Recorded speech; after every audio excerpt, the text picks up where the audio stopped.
একটি বিরাট ঘটনা ঘটে যাচ্ছে এবং ঘটতে যাচ্ছে। পরিকল্পনা দুদিক থেকে দুইটি পরিকল্পনা হয়েছে এবং বাংলাদেশ এখানে খুব বড় একটি কিছু ঘটাতে যাচ্ছে। এই পরিকল্পনার উপর দিয়ে আরেকটি মহাপরিকল্পনা তৈরি করেছেন।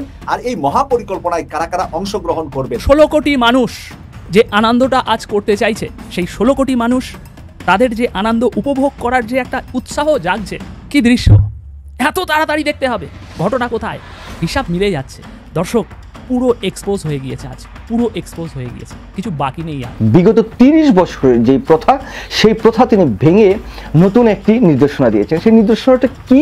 এটা যেটা হয়েছে আলহামদুলিল্লাহ, এটা সত্যি সত্যি প্রশংসনীয় এবং হয়তো বড় একটা ইফেক্ট রাখবে। আমি তাদেরকে স্যালুট দেই ভাই। এটা অন্যরকম লাগছে, ভালো লাগছে আমার কাছে। এমন দৃশ্য পৃথিবী দেখা নাই যেটা গতকালকে দেখা হয়েছে। আমাদের ইচ্ছা হোক আর অনিচ্ছাই হোক, কিছু কাজ, কিছু অপরাধ করে ফেলেছেন তরুণ উপদেষ্টারা। আর সেই অপরাধের কারণেই তারা বাদ পড়ে যাচ্ছেন এখন উপদেষ্টা পরিষদ থেকে। উপদেষ্টা পরিষদ থেকে আসিফ মাহমুদ, এখন আসিফ মাহমুদের উপদেষ্টার পদ চলে যাওয়া 90% সম্ভাবনা দেখা দিয়েছে। সেই ইসলামকে আপনি মেয়র হতে দিবেন না, আর আপনি একটা জঙ্গির বাচ্চা ইজাজকে উত্তরে বসে রাখবেন, উত্তরের মেয়র বানাইবেন, প্রশাসক বানাবেন।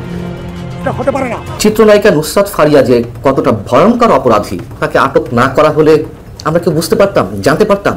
তাকে আদালতে তোলার সময় যে শত শত পুলিশি পাহারায় তোলা হলো, এর থেকে বোঝা যায় তিনি কতটা দুর্ধর্ষ অপরাধী।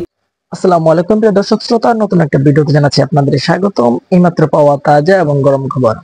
আজকের এই ভিডিওটি কেমন হবে, কতটা গুরুত্বপূর্ণ হবে, কতটা চাঞ্চল্যকর হবে, ভিডিওর অংশ বিশেষ দেখে আপনারা ইতিমধ্যে বুঝে গিয়েছেন কেমন হতে চলেছে। আজকের এই ভিডিওটি কোন বিষয় নিয়ে আলোচনা করতে যাচ্ছি আজকের এই ভিডিওতে। আমি আশা রাখবো সম্পূর্ণ ভিডিওটি দেখে যাবেন, একটু স্কিপ করবেন না। সম্পূর্ণ ভিডিওটি দেখলে অনেক কিছু জানতে পারবেন এবং বুঝতে পারবেন। দর্শক শ্রোতা, আমি আর বেশি কথা বাড়াবো না, সরাসরি আপনাদের বিস্তারিত ভিডিওতে নিয়ে যাবো। তার আগে রিকোয়েস্ট করবো, যারা এরকম ভিডিও দেখতে পছন্দ করেন, চ্যানেল সাবস্ক্রাইব করে পাশে থাকা বেল আইকনটি বাজিয়ে রাখবেন। ইতিমধ্যে যারা সাবস্ক্রাইব করে দিয়েছেন তাদের জানাচ্ছি অসংখ্য ধন্যবাদ। চলুন এই ভিডিওতে লাইক করে দিয়ে আমরা বিস্তারিত ভিডিওগুলো মোবাইলের স্ক্রিন থেকে যারা একের পর এক দেখে আসি। বিরাট ঘটনা ঘটে যাচ্ছে এবং ঘটতে যাচ্ছে। পরিকল্পনা দুদিক থেকে দুইটি পরিকল্পনা হয়েছে এবং বাংলাকে নিয়ে, বাংলাদেশকে নিয়ে। এবং বাংলাদেশ এখানে খুব বড় একটি কিছু ঘটাতে যাচ্ছে এবং বাংলাদেশ হবে এই দক্ষিণ পূর্ব এশিয়ার মুরল এবং বিশ্ববাসীর কাছে একটি মুরল দেশ। এই মুরল দেশটি বানাতে চাচ্ছেন তারকিবীর এরদোয়ান। আজকে গুরুত্বপূর্ণ কথাগুলো আমি তুলে ধরছি। আমি বেশ কিছু সময় ধরে আপনাদের সাথে এই লাইভটি করার জন্য আমি ইনফরমেশনগুলো আমি নোট করেছি, তারপরে সেই ইনফরমেশনের নোট অনুপাতে কথা বলবো। কথাগুলো খুবই আমি মনে করি সেন্সিটিভ এবং গুরুত্বপূর্ণ। আমি শুরুতেই আপনাদেরকে শুরু করছি যে হেডলাইনটা আমি লিখেছি। হেডলাইনের ভিতরে আরো অনেক কথা রয়েছে, সেগুলো আমি বলবো। শর্ট ভিডিওতে এই কথাগুলো বলা শেষ করা যাবে না বলে আমি লাইভ চলে আসছি। এখন রাত 3টা বাজে বাংলাদেশে। আমি হেডলাইনটা করেছি বাংলাদেশ, আরাকান, মেঘালয়, আসাম। এখানে আসামের পরে আরো কয়েকটা রাজ্যের কথা আমি বলি। এখানে যুক্ত হবে বিহার, উড়িষ্যা, ঝাড়খণ্ড, মেঘালয় সহ এই সবগুলা ভারতীয় রাজ্য এবং আরাকান, যেটা মায়ানমারের আরাকান সহ একটি বাংলাদেশ হবে। এটার নাম হবে সালতানাতে বাংলা, যেটা মুঘল এবং ইসলামী রাষ্ট্র হিসাবে এক সময় এই ভারত উপমহাদেশে ছিল। সেই রাষ্ট্রটি ফেরত আনার জন্য মহাপরিকল্পনা হাতে নিয়েছেন এরদোয়ান। এই হাতে নিয়ে কি কি কাজ করছেন এগুলা নিয়ে আমি কথা বলবো আজকে।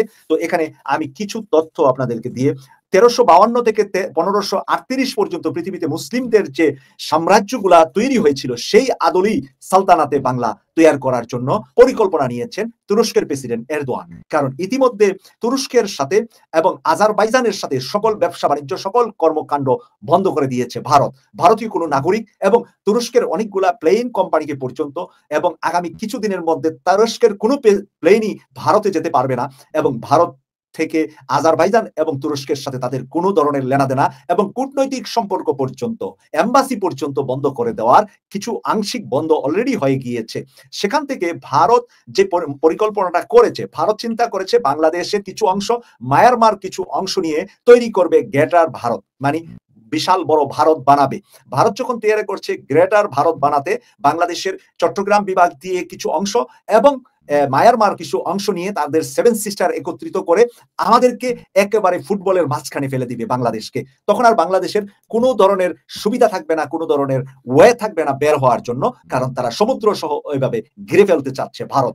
যখন ভারত এই মহা পরিকল্পনা নিয়েছে বাংলাদেশ দখলের জন্য, মায়ানমার দখল করে গ্রেটার ভারত বানাতে, তখন এরদোয়ান এই পরিকল্পনার উপর দিয়ে আরেকটি মহা পরিকল্পনা তৈরি করেছেন। আর এই মহা পরিকল্পনায় কারা কারা অংশগ্রহণ করবেন, কারা কারা সরাসরি আমাদের সাথে যুদ্ধে থাকবেন, এই বিষয়গুলো নিয়ে আমি আপনাদের সামনে তুলে ধরছি। যে এখানে থাকবেন হলো আমাদের সাথে তুরস্ক থাকবেন, আজারবাইজান থাকবেন, আফগানিস্তান থাকবেন, পাকিস্তান থাকবেন, বাংলাদেশ থাকবেন। আর এই দেশগুলা সরাসরি যুদ্ধে অংশগ্রহণ করবে ভারতের সাথে এই সালতানাতে বাংলা তৈরির জন্য, এই মুসলিম দেশগুলা। আর এখানে সহযোগী দেশ হিসাবে সবচেয়ে বড় আমাদেরকে মানে প্রযুক্তি দিয়ে, সবকিছু দিয়ে, শক্তি দিয়ে সহযোগিতা করবে চায়না, নেপাল এবং ভুটান।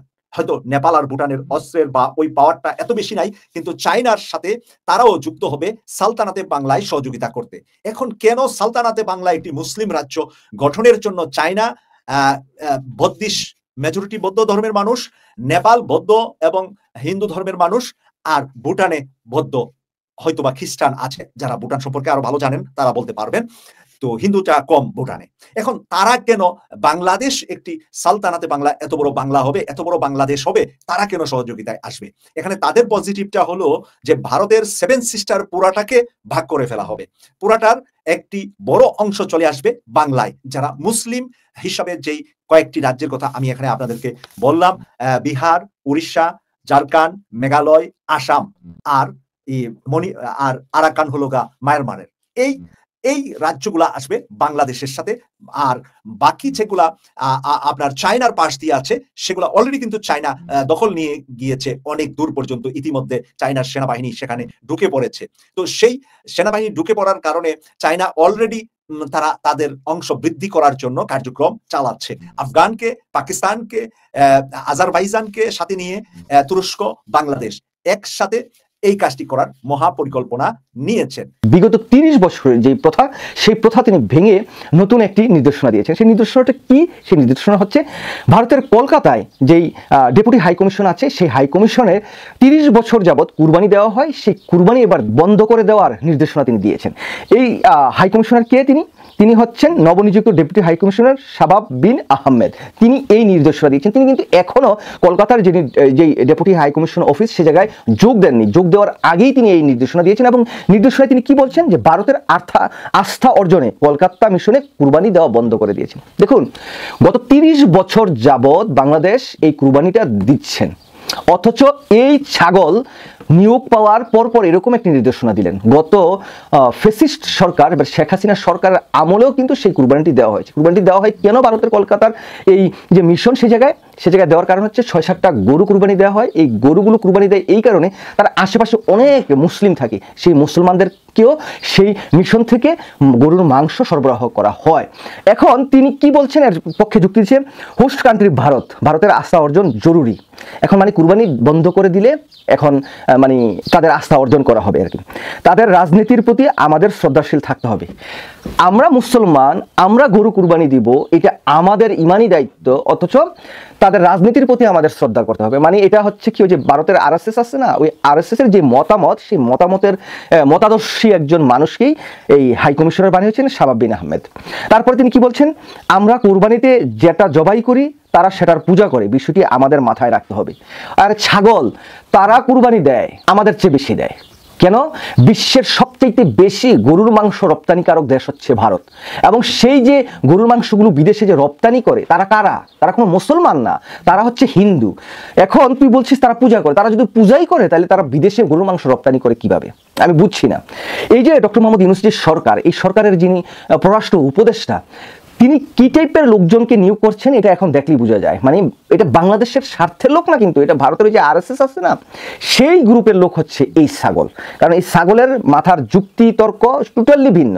আমরা মুসলমান, আমাদের কুরবানি দেওয়ার বিষয়টা ফরজ, সুতরাং সেই জায়গায় আমরা এটা দিব। এই জায়গায় এটা না করে সে উল্টা কাজ করছেন।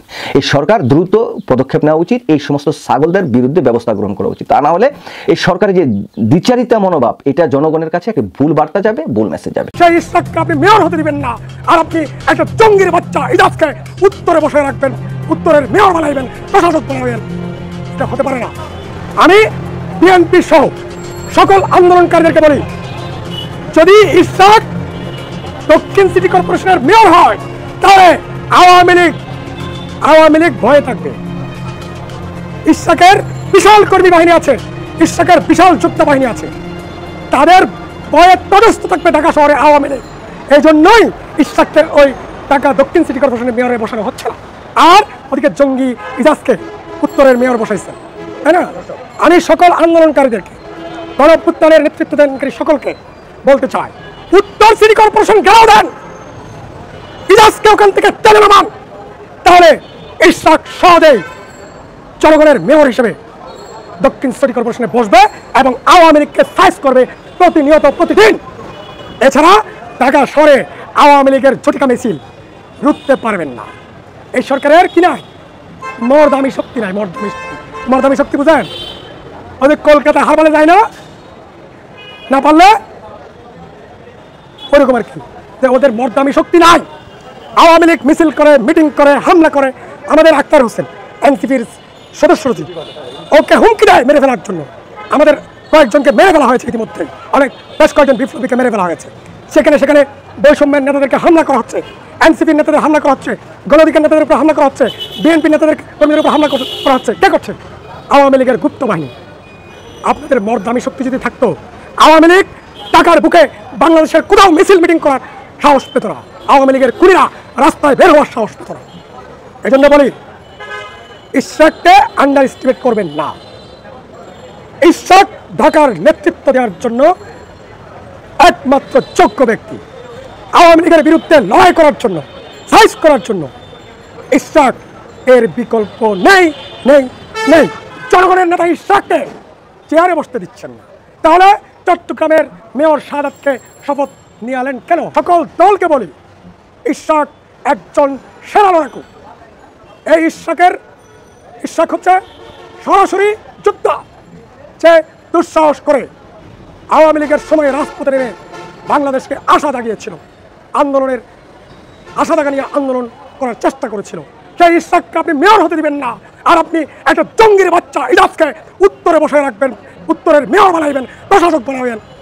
এটা হতে পারে না। আমাদের ইচ্ছা হোক আর অনিচ্ছাই হোক, কিছু অপরাধ করে ফেলেছেন তরুণ উপদেষ্টারা, আর সেই অপরাধের কারণেই তারা বাদ পড়ে যাচ্ছেন এখন উপদেষ্টা পরিষদ থেকে।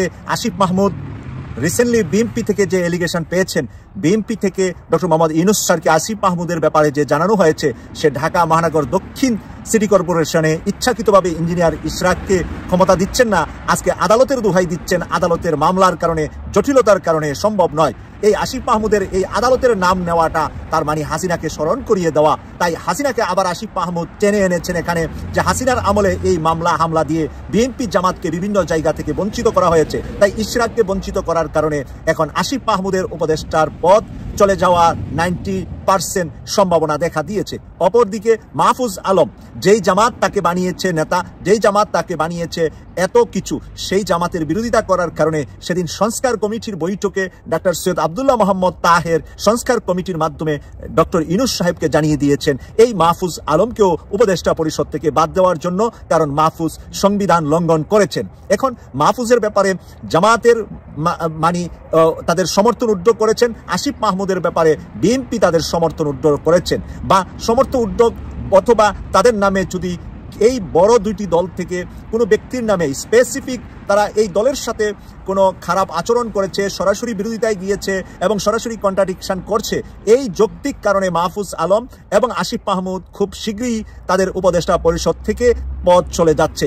নতুন করে উপদেষ্টা নেওয়ার বিষয়ে ডক্টর মোহাম্মদ ইউনূস স্যার চিন্তা করছে এবং খুব ভেবে চিন্তে প্রাজ্ঞ এবং বিজ্ঞ লোকদেরকেই উনি উপদেষ্টা পরিষদের স্থানগুলা পূরণ করবেন। কারণ এর আগে হালকা মানুষ নিয়ে উনি সমালোচিত হয়েছেন, যারার প্রভাবে এই ডক্টর আসিফ নজরুলের প্রভাবে যাদেরকে এনেছিলেন এবং যাদেরকে এনে ডক্টর মোহাম্মদ ইউনূস স্যার সমালোচিত হয়েছেন, সেই বিষয়গুলা মাথায় রেখে ডক্টর মোহাম্মদ ইউনূস স্যার যেন বিজ্ঞ এবং সর্বজন শ্রদ্ধেয় এবং মেধাবী মানুষ নেন, সেই বিষয়েও পরামর্শ দেওয়া হয়েছে। তাই জামাত থেকে একজনের বিষয়ে এবং বিএনপি থেকে একজনের বিষয়ে, দুইজনের বিষয়ে যেহেতু অ্যালিগেশন তৈরি হয়েছে, সেহেতু তাদের অতি শীঘ্রই পদ চলে যাবে এবং পদ চলে যাওয়ার পরে আসিফ মাহমুদ যতটুকুই হোক, মাহফুজ আলম দেশের বাহিরে সে একটি রাস্তা খুঁজে চলে যাবে বলেই আমরা সংবাদ পাচ্ছি। কারণ মাহফুজ আলম দেশে থাকলে তার জন্য একটু তার সিকিউরিটি, তার পথ চলে গেলে জনগণ তাকে বিভিন্ন জায়গায় পেলে, রাস্তাঘাটে পেলে তার নিরাপত্তা নিয়ে সমস্যা হবে।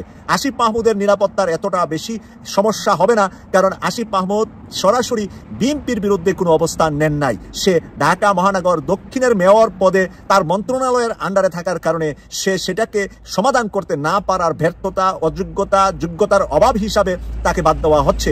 তাই সেই কারণে আসিফ মাহমুদের বাংলাদেশে থেকে সে যদি এনসিপি করে অথবা অন্য কোনো রাজনৈতিক দল করে এতটা তার কোনো সমস্যা হবে না। তবে মাহফুজ আলমকে তৃতীয় শক্তি আমরা ভালো করে জানি। ভারত এবং যেখানে অবস্থান করছে বাংলাদেশে, কয়েকদিন আগে ঢাকা বিশ্ববিদ্যালয়ের এক ছাত্রদল নেতাকে মেরে যেভাবে একটা ছাত্র রাজনীতিতে শিবিরের নাম দেওয়ার চেষ্টা করেছিল, সেই চেষ্টাতেও ব্যর্থ হয়েছে, ছাত্রদল বুঝতে পেরেছে এবং জনাব তারেক রহমানও বিষয়টা খুব বিচক্ষণতার সাথে ডিলিংস করেছে, ছাত্রদলকে শিবিরের বিরুদ্ধে যেতে দেন নাই। কারণ এখানে শিবির নয়, রাত 12টার পরে যেখানে সে মারা গিয়েছে, যেখানে তাকে হত্যা করা হয়েছে, সেখানে শিবিরের মানুষ যাওয়ার কোনো জায়গা নয়। সেখানে বরঞ্চ রাতের বেলা অনেক খারাপ কিছু হয়, সেই অঞ্চলে শিবির যাবে না। ঢাকা দক্ষিণের মেয়র জনাব ইশরাক হোসেন হবেন কি হবেন না, তার শপথ গ্রহণ হবে কি হবে না, এগুলো নিয়ে যে সংকট আমরা দেখছি বিভাগীয়, আইনি, এগুলো আসলে মূল বিষয় না। আমি দুদিন আগেই একটা ভিডিওতে খুব স্পষ্টভাবে প্রেডিক্ট করেছি এবং আমি বলে ফেলেছি, আমি টিভি টক শোতেও তাই বলছি, এটা আদতে এই সরকারের সাথে বিএনপির একটা সংঘাত। সরকার পরিকল্পিতভাবে কাজটা করছে। সরকার সম্ভবত, বা আমরা নিশ্চিতভাবেই বলতে পারি এভাবেই, বিএনপি শক্তি পরীক্ষা করতে চাইছে। এটা একটা টেস্ট কেস। সুতরাং এই লড়াইটার দিকে আমাদের দৃষ্টি থাকা দরকার এবং বাংলাদেশের স্বার্থে, ভবিষ্যতের স্বার্থে এই লড়াইয়ের ফলাফল একটা গুরুত্বপূর্ণ নির্ণায়ক ভূমিকা পালন করার সম্ভাবনা আছে। সর্বশেষ যেটা হলো, গতকাল জনাব আসিফ মাহমুদ ফেসবুকে স্ট্যাটাস দিয়েছেন, জনাব ইশরাক কথা বলেছেন ফেসবুকে, এবং জাতীয় নাগরিক পার্টি এনসিপির খুবই গুরুত্বপূর্ণ নেতা জনাব হাসনাত আবদুল্লাহ মাঠে নেমে গেছেন। মানে আসিফ মাহমুদ তো সরকারের সাথে বিএনপির একটু সমস্যা হচ্ছে, রীতিমতো হুমকির ঢঙে কথা বলছেন হাসনাত আবদুল্লাহ। মানে আমরা বহুদিন থেকে যে কথাটা বলছিলাম, এই সরকার আর এনসিপি আসলে একই জিনিস, একটা আরেকটার এক্সটেনশন, এতে কোনো সন্দেহের কিছু নেই। যাই হোক, আমরা আসবো সেই জায়গায়। জনাব আসিফ মাহমুদ সজীব ভূঁইয়া খুব দীর্ঘ একটা স্ট্যাটাসে অনেকগুলো কারণ দেখিয়েছেন কেন জনাব ইশরাক হোসেনকে শপথ নেওয়ানো যাবে না। 10টা কারণ দেখিয়েছেন, এর মধ্যে লিগাল অনেক কিছু আছে। লিগাল আলোচনা আমি আসলে ঢুকছি না, কেন ঢুকছি না আমি আসবো সেটা পরে। কিন্তু শেষ অংশে তিনি যা বলেছেন, এই জায়গাটা সবচেয়ে ইম্পর্টেন্ট। আসিফ মাহমুদ বলছেন, যথাযথ প্রক্রিয়া অনুসরণ না করে এবং গায়ের জোরে আদায় করার উদ্দেশ্যেই নগর ভবন বন্ধ করে মহানগর বিএনপি এই আন্দোলন চালাচ্ছে। ফলে সিটি কর্পোরেশনের দৈনন্দিন কাজ ব্যাহত হওয়া সহ জনদুর্ভোগ সৃষ্টি হয়েছে। এসব জটিলতা নিরসন হলে স্থানীয় সরকার বিভাগের শপথ দিতে কোনো সমস্যা নেই। পোস্টে একটি ছবিও যুক্ত করেছেন, তিনি লিখছেন, ওখানে আমরা দেখেছি যে তার ছবিতে জুতা মারা হচ্ছে, এরকম একটা ছবি। তবে আমার বিরুদ্ধে ইশরাক হোসেনের এই আক্রমণাত্মক ও অপমানজনক কার্যক্রমের কোনো কারণ খুঁজে পেলাম না। আবার কেউ বলবেন না যে এটা সাধারণ জনগণ করেছে, কারণ বিএনপি এবং অঙ্গ সংগঠনের বিভিন্ন গ্রুপের নির্দেশনা এবং গোয়েন্দা সংস্থার তথ্য অনুযায়ী দলীয় নেতাকর্মীরাই কর্মসূচি বাস্তবায়ন করছে। মানে ওখানে আসলে একটা ঢাকার নাগরিক বা কীরকম একটা ব্যানারে কাজটা হচ্ছে। জনাব আসিফ মাহমুদ ক্লিয়ারলি বলছেন এটা আসলে বিএনপি করছে। ইশরাক হোসেন এর একটা স্ট্যাটাস দিয়েছেন, তিনি খুব খোলামেলা যে কথাগুলো বলেছেন আমি একটু পড়ি, এটা খুবই খুবই ইম্পর্টেন্ট। স্ট্যাটাসে বলছেন, মেয়র ফেয়র কিছু না, অন্তর্বর্তী সরকারের কতিপয় ব্যক্তির অন্তরে ক্ষমতার লোভ ও এটি চিরস্থায়ী করার কুৎসিত সত্যটা বের করে আনাই ছিল মুখ্য উদ্দেশ্য। অনেক সমালোচনা মাথা পেতে নিয়েছি, পিতামাতা ভুলে গালিগালাজও চুপ করে সহ্য করে গিয়েছি, কারণ একটাই, এদের চেহারা উন্মোচন করতে হবে গণতন্ত্রের স্বার্থে, গণতন্ত্রের জনগণের ভোটের অধিকারের স্বার্থে। কোনো কথা চলবে না, যারা নিরপেক্ষতা শুধু বিসর্জন দিয়েছে না, বরং একটি দলের প্রতিনিধির কাজ করছে, তাদের অবিলম্বে পদত্যাগ করতে হবে। তিনি আরও বলেন, এরা হাসিনার মতোই বিচারকদের হুমকি দিয়েছে, নির্বাচন কমিশনকে চ্যালেঞ্জ করেছে, উচ্চ আদালতে হস্তক্ষেপ করেছে এবং আমলাতন্ত্রে হাসিনার দোসরদের সঙ্গে নিয়ে লম্বা কুচক্র পরিকল্পনা করেছে। তিনি বলছেন, একদিন সবার নাম পরিচয় প্রকাশ পাবে, হাসিনারেও বলছিলাম কবরটা ঠিক করাই আছে, আল্লাহর হুকুম থাকলে সেখানেই হবে ইনশাল্লাহ। লড়াই শেষ হয় নাই, হয় দাবি আদায় করবো না, হয় আল্লাহর নির্ধারিত স্থানে মাটির নিচে শায়িত হবে। গণতন্ত্রের সঙ্গে, জনগণের ভোটের অধিকারের সঙ্গে একচুল ছাড় হবে না। আমি গুরুত্বপূর্ণ জিনিসগুলো পড়ে ফেলি। মাঠে নামলেন জনাব হাসনাত আবদুল্লাহ। হাসনাত আবদুল্লাহ এনসিপির দুজন মুখ্য সংগঠকের একজন। তিনি বলছেন আসিফ মাহমুদের রক্তঝরা সংগ্রামের দিন আছে, এখানে তিনি একটা রক্তাক্ত ফেসের ছবি যুক্ত করেছেন। হাসিনা শাহীর গদি কাঁপানো স্লোগান আছে, ফ্যাসিস্ট পতনের বিরচিত ইতিহাস আছে। আবার যদি দেশের প্রয়োজনে দরকার হয় আসিফ মাহমুদ আবারও রাজপথে আসবে, স্লোগানে কণ্ঠ মিলাবে। হাসনাত বলছেন আরও, তাকে অপদস্থ কইরেন না, অন্যায্যতা চাপিয়ে দিয়েন না, বেইনসাফি কইরেন না। অপদস্থ কইরা রক্ত ঝরায় আপতিত ফ্যাসিস্ট আসিফদের থামাতে পারে নাই, আপনারাও অপরাজনীতি কইরেন না। শুরুতে যে কথাটা বলছিলাম, জনাব হাসনাত আবদুল্লাহ এখানে নামলেন এবং সলিডারিটি দেখালেন আসিফ মাহমুদের সাথে, এবং বিএনপিকে ইন্ডিকেট করছেন শেখ হাসিনার সাথে। মানে শেখ হাসিনা থামাতে পারেনি। এখন যখন হচ্ছে, আমি দেখলাম ফেসবুকে এবার জনাব ইশরাক হোসেন শেখ হাসিনার সময় কী কী করেছেন, গ্রেফতার হয়েছেন, রক্তাক্ত হয়েছেন, কর্মীকে বাঁচাতে গেছেন। আমি প্রায় বলি আসলে, মানে কেউ কেউ মনে করে জুলাই অগাস্টেই বাংলাদেশে সব কিছু ঘটেছে, ইতিহাস হয়েছে, এবং অনেকেই ফানও করছেন। অনেক সময় অনেকে যারা আজকে এখানকার ওই অভ্যুত্থানের সামনের সারিতে ছিলেন, তখন আওয়ামী লীগের স্লোগান দিয়ে বেড়াতেন, মুজিবের বন্দনা করে বেড়াতেন, তাই তাদের হয়তো খোঁজ ছিল না। জনাব ইশরাক হোসেন, জনাব সাদেক হোসেন খোকার সন্তান। বাংলাদেশে অনেকেই এই কথাগুলো বলেন যে বিভিন্ন জায়গায় উত্তরাধিকারের রাজনীতি এসে হাজির হচ্ছে, কিন্তু আমরা ইশরাককে দেখেছি সম্ভবত একটা বড় অংশ তিনি দেশের বাইরেও কাটিয়েছেন পড়াশোনার জন্য, কিন্তু নিজে নেতা হয়ে ওঠার চেষ্টা করেছেন। আমরা মাঠে থেকেছেন, কর্মীদের পাশে থেকেছেন, কর্মীদের সাথে লড়াইয়ে থেকেছেন, এবং শেখ হাসিনার বিরুদ্ধে লড়াই। সুতরাং যখন হাসনাত আবদুল্লাহ শেখ হাসিনার বিরুদ্ধে লড়াইয়ের কথা বলেন এবং ইশরাকদেরকে অপরপক্ষ দেখাতে চান, এটা খুব ভুল।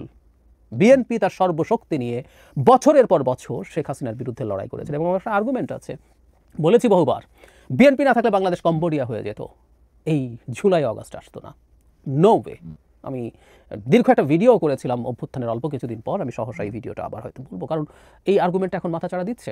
আবারও বলছি, এটা মানে এই না যে বিএনপি শুদ্ধতম রাজনৈতিক দল, বহুবার বলেছি, না, অনেক স্খলন আছে তাদের ক্ষমতায় থাকা অবস্থায়, ক্ষমতার বাইরে থাকা অবস্থায়। কিন্তু যে কথাটা বলছিলাম, যে সরকার যে কাজটা করছে এখন, সরকারের একটা অংশ তারা একটা টেস্ট কেস হিসাবে নিয়েছে, এবং এটাই এখন ঝুঁকির ব্যাপার, এবং এটাকে আমি একটু আগুন নিয়ে খেলা বলতে পারি। সরকার আসলে আগুন নিয়ে খেলছে। এই যে আইন টাইন দেখাচ্ছে, হাইকোর্ট দেখাচ্ছে, আমরা এতদিন বলতে চাই না, আমি যদি এবার বলি, ডক্টর ইউনূসের বিরুদ্ধে সব মামলা নির্বাহী আদেশে প্রত্যাহার করা হয়েছে। শেখ হাসিনার বিরুদ্ধে যখন 11 মামলা প্রত্যাহার করা হয়েছে নির্বাহী আদেশে, টকশোতে বসে বসে কথা বলেছি। ন্যূনতম একটা বিচারিক প্রক্রিয়া চলতে দিয়ে ডক্টর ইউনূসের বিরুদ্ধে অনেক মামলা ভুয়া ছিল, হয়রানিমূলক ছিল, আমরা জানি, কিন্তু ওইটুকু তর্ক তার সয় নাই। তিনি শেখ হাসিনার মতো করেই মামলা প্রত্যাহার করেছেন। শেখ হাসিনাকে আমরা তীব্র সমালোচনা করেছিলাম, তিনি ক্ষমতাকে এভাবে ব্যবহার করার কারণে করেছেন। আরও বহু ক্ষেত্রে বাংলাদেশের আইন কানুন কত কি আছে, এগুলো আমাদের জানা আছে, প্রসিডিউরাল জায়গা থেকে বলছি। সুতরাং যে হাইকোর্ট এখন জনাব আসিফ দেখাচ্ছেন, সেটা আদতে জনাব ইশরাককে, বা আমি ব্রডার সেন্সে যদি বলি, বিএনপির শক্তি পরীক্ষা করার জন্যই তারা কাজটা করছেন। কারণ তাদের সামনে এই এজেন্ডা আছে, নির্বাচন যদি তারা পেছাতে চান, তখন বিএনপি ঠিক কী করতে পারে, কতটুকু শক্তি প্রদর্শন করতে পারে, সেটার একটা টেস্ট কেস হিসাবে তারা এখন মাঠে আছেন। অথবা অনেক ক্ষেত্রে বিএনপির বেশ কিছু না চাওয়ার কারণে সরকার কিছু কাজ, বা এনসিপি, বা এভাবে বলা ভালো, পেছনে নাকি অনেক কুশীলব আছে, দু একজন সিরাজুল আলম খানও নাকি আছে, তারা মনে করেছেন বহু ক্ষেত্রে তারা বিএনপির জন্য বেশ কিছু পারে নাই। সুতরাং তারা বিএনপিকে একটা লেসন দিতে চায়, এই শক্তিটা জানিয়ে দিতে চায়, যাতে ভবিষ্যতে বিএনপি তাদের বিরুদ্ধে কোনো না কোনোভাবে লড়াই করতে আসলে হিসেব নিকেশ করে। আমি সিম্পলি ব্যাপারটাকে সেটা মনে করি। জনাব ইশরাকের ফেসবুক স্টেটাসে একই ধরনের ইঙ্গিত আছে। আমি আমার আগের ভিডিওতেও আসলে এটাকে ওভাবেই ফ্রেম করার চেষ্টা করছি, এবং এখন থেকে সামনে ক্রমাগত এই ঘটনাগুলো ঘটবে। আমরা খেয়াল করেছি খুলনা প্রকৌশল বিশ্ববিদ্যালয় কুয়েটের ভিসিকে সরানো নিয়ে, পরে ইভেন ঢাকা ইউনিভার্সিটির ভিসিকে কেন্দ্র করে মূলত আসলে এই পারস্পরিক পাল্টাপাল্টি শক্তি পরীক্ষার প্রক্সিতে আসলে এগুলো পরিণত হয়েছে। এই লড়াইটাও সেটা খুবই দুর্ভাগ্যজনক, কিন্তু এই লড়াইটা সম্ভবত ইনএভিটেবল ছিল। দুর্ভাগ্যজনক এই কারণে বলছি, বিএনপি বা অন্য সব দল, এনসিপি বা আরও যারা আছেন, এই মুহূর্তে শেখ হাসিনার কোনো লোক এখানে নেই। মূলত যারা আছেন প্রত্যেকে শেখ হাসিনার বিরুদ্ধে লড়াই করা মানুষ। কিন্তু সেটার পরে বাংলাদেশের একটা গণতান্ত্রিক ট্রান্সফরমেশন যেভাবে হওয়ার কথা ছিল, যে রোড ম্যাপ হওয়ার কথা ছিল, সেটা থেকে এই সরকার সরে এসছে পুরোপুরি। এবং ডক্টর ইউনূসকে আমরা ইউফেমিস্টিকলি বলতে পারি ভুল বুঝিয়ে, তাহলে আবার খারাপ লাগে, আমরা শেখ হাসিনাকে বিদ্রুপ করতাম ভুল বুঝিয়ে। তাহলে যদি আমরা এভাবে বলি, সরকারের একটা অংশ যা করছে ভুল বুঝিয়ে বললেও খুব হাস্যকর। যে মানুষকে ভুল বোঝানো যায়, সেই মানুষটা বাংলাদেশের এরকম টাফ সময় কি দায়িত্ব নেওয়ার উপযোগী? আবার যদি ভুল না বোঝানো হয়, তাহলে তো উনি এটার পার্ট। সো আমরা দেখতে পাচ্ছি ভেরি মাচ দেখতে পাচ্ছি এরকম একটা প্লট চলছে, এবং সেই প্লটের অংশ সরকার বা সরকারের একটা অংশ এটার সাথে জড়িত হয়ে পড়ছে, এবং একটা অংশকে বিরুদ্ধে। কারণ হলো যে দলটা নির্বাচন দিলে ক্ষমতায় যাবে, তাকেই এখন থেকে নানাভাবে নানা রকমভাবে তার বিরুদ্ধে দাঁড়িয়ে তাকে ব্যাকফুটে ঠেলে দেওয়ার চেষ্টা হচ্ছে। এটা একটা পরিকল্পিত কাজ, খুবই দুর্ভাগ্যজনক, কারণ এটা একটা সংঘাতময় পরিস্থিতি তৈরি করবে। সংঘাত আসলে টু সাম এক্সটেন্ট অনিবার্য হয়েই যাবে, কারণ বিএনপি একটা বুর্জোয়া রাজনৈতিক দল, সে নির্বাচন চায়, সে ক্ষমতায় যেতে চায়, প্রত্যেক দলই ক্ষমতায় যেতে চায়। ক্ষমতায় যাওয়ার মতো ন্যূনতম কোনো জনসমর্থন না থাকার পরও এনসিপির লোকজন বিভিন্ন মন্ত্রণালয়ে কী করে বেড়ায়, এখন না 5 আগস্টের পর থেকে জামায়াতের লোকজন কী করে বেড়ায় আমরা জানি তো, এইগুলো জানা গেছে। সুতরাং ক্ষমতায় যেতে চায় সবাই। বিএনপি ক্ষমতায় গেলে হচ্ছে খুব অসাধারণ সুশাসন দেবে, আমাকে ভুল বুঝবেন, আমি সেটা ক্লেম করছি না। আমাদের তখনও আবার ফাইট থাকবে, আমি মনে করি তখনও সেই ফাইটটা আমাদের সবাইকে করতে হবে, কিন্তু একটা গণতান্ত্রিক ব্যবস্থার মধ্যে দেশকে ঢুকতে হবে, এটা হলো সবচেয়ে জরুরি কথা। কিন্তু না, সেখানে দাঁড়িয়ে এখন ওই ব্যাপারটাকে ডিসরাপ্ট করে ক্ষমতা ধরে রাখার চেষ্টা হচ্ছে। যাদের ন্যূনতম নির্বাচনে কিছু করার মুরদ নাই, তারা যদি এভাবে ক্ষমতায় ধরে রাখতে পারেন তাদের জন্য এটা খুব ভালো ব্যাপার। কারণ বিএনপি যদি ক্ষমতায় আসে ইলেক্টেড হয়ে কোথায় যাবে, প্রভাব প্রতিপত্তি, ডিসি ট্রান্সফার, ওই বিশ্ববিদ্যালয়ে ভিসি নিয়োগ করো, ওইখানে সচিব নিয়োগ করো, ট্রান্সফার করো, এই সব ক্ষমতা কোথায় উবে যাবে সেটা তো অনেকে ছাড়তে চাইবেন না, চাইছেন না। ঠিক সেটাই আসলে আমরা দেখতে পাচ্ছি। লড়াইটা সম্ভবত শুরু হয়ে গেল। আমি চাই শুভবুদ্ধির উদয় হোক। শেষ পর্যন্ত আমি ডক্টর ইউনূসের উপরে এই আস্থা রাখতে চাই যে তিনি এই চক্রর সাথে অ্যালাইন্ড হবেন না। এই চক্র যে অনেক বেশি ট্র্যাকশন পাচ্ছে সরকারের ভেতরে, অনেক বেশি গ্রাউন্ড তৈরি করছে, আরও প্রমাণ আছে, আমি সেগুলো নিয়েও কথা বলবো। সুতরাং বিএনপিকে সম্ভবত এখন মাঠে এসেই নির্বাচন আদায়ের দাবিতে নাম। প্রিয় দেশবাসী, শুরু থেকে শেষ পর্যন্ত যারা এই ভিডিওটি দেখেছেন সকলকে জানাই অসংখ্য অসংখ্য ধন্যবাদ। যারা এরকম নিউজ ভিডিওতে পেতে পছন্দ করেন তারা অবশ্যই এই চ্যানেলটি সাবস্ক্রাইব করে পাশে থাকা বেল আইকনটি বাজিয়ে দিবেন। যারা এখন এই ভিডিওটি শেয়ার করেননি, এই ভিডিওটি দ্রুত শেয়ার করে সকলকে দেখার সুযোগ করে দিন। আজকের মতন এই পর্যন্ত, দেখা হচ্ছে পরবর্তী কোনো ভিডিও নিয়ে ইনশাল্লাহ।